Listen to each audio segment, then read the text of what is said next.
వేములవాడ పట్టణంలోని శ్రీదేవి నవరాత్రి మహోత్సవాలు వాడవాడలా వైభవంగా జరుగుతున్నాయి. ఉత్సవాల్లో భాగంగా పంచముఖ హనుమాన్ ఆలయం వద్ద ఆంజనేయ యూత్ ఆధ్వర్యంలో ఏర్పాటు చేసిన అమ్మవారు 5వ రోజు మహాలక్ష్మి అలంకారంలో భక్తులకు దర్శనమిచ్చారు. అర్చకులు భక్తులచే అమ్మవారికి అభిషేకములు, అర్చనలు నిర్వహించారు. అనంతరం అమ్మవారికి సువాసినీలు సహస్ర కుంకుమార్చన కార్యక్రమాన్ని నిర్వహించారు. యూత్ సభ్యులు అన్నదాన కార్యక్రమాన్ని నిర్వహించారు.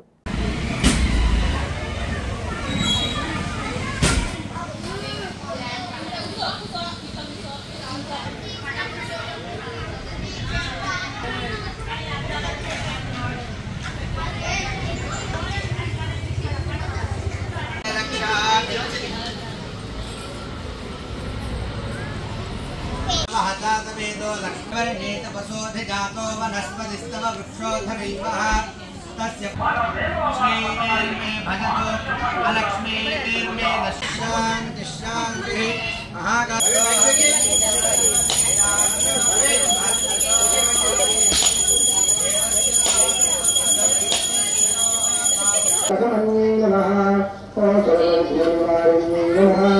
ओम सर्वांग सुंदरी नमः ओम सर्वशक्त्यै नमः ओम सर्वेश्वर्य प्रदायिन्यै नमः ओम सर्वज्ञानमयै नमः ओम जिन्यै नमः ओम सर्वेश्वर्यै नमः ओम